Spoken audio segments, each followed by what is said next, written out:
Ukrainian President Volodymyr Zelensky is set to virtually address the U.S. Congress tomorrow in a plea for more help as Russia intensifies its attacks. Meanwhile, White House officials are discussing a possible presidential trip to Europe in the coming weeks.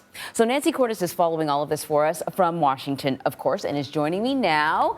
Nancy, good morning. Let's first talk about President Zelensky's address to Congress. What are we expected to hear?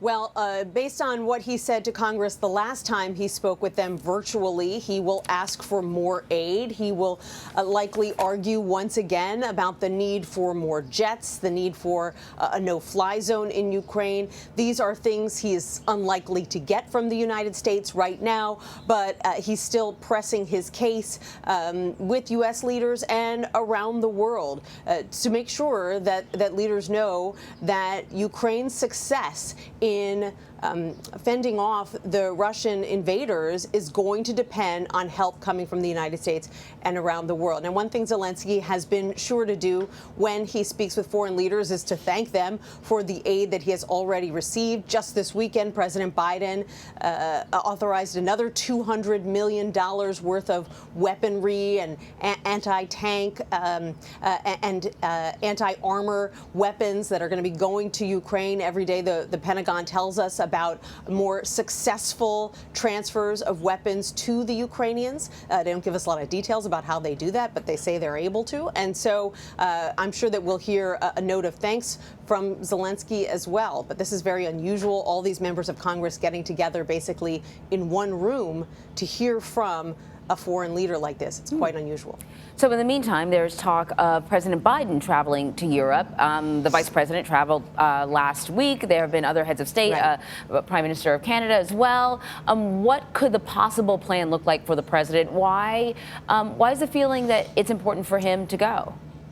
Right. As you can imagine, this is all coming together very quickly. Anne-Marie, normally these presidential trips take weeks, if not months, to plan. But in this case, the circumstances may demand it, that he heads to Europe as early as next week to meet with other NATO allies. If he does that, that would suggest that he'd be heading to Brussels, where NATO is headquartered, to meet with a variety of European allies, not just to discuss the situation, because that's something that they can do virtually and that he does all the time from the White House, but to send a show of solidarity to the Russian president, to say, look, we're working in lockstep here. We're all standing together. Pictures can carry weight, and we're all standing on the side of Ukraine. And then if the president does go all the way to Europe for this meeting in Brussels, then, of course, it's also possible he could make other stops in Europe as well. So we're just waiting to see where he goes and when he goes. And then I got to ask you about this. Over the weekend, there were reports that Moscow had asked China for military and economic aid. Now, China said, no, that never happened. But we do know Jake Sullivan, National Security Advisor, said that they had a meeting with Chinese officials, that the U.S. warned China that there would be consequences if they were to comply. Do we know how that meeting went and what sort of consequences could there be?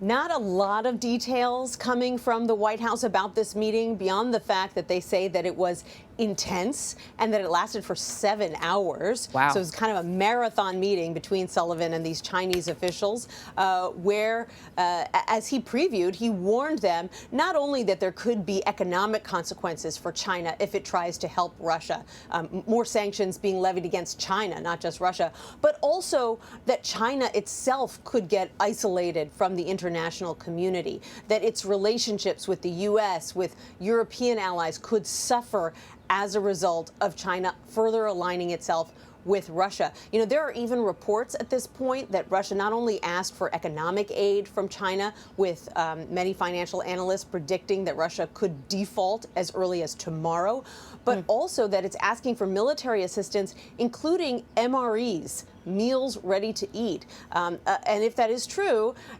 it's just another sign of how unprepared this Russian military was to actually sustain a long-term invasion of Ukraine. Now, as you pointed out, Anne-Marie, the Russians and the Chinese are denying all of this. In fact, the Kremlin put out a statement saying that Russia possesses its own independent potential to continue this operation and that it's all going according to plan and will be completed on time and in full.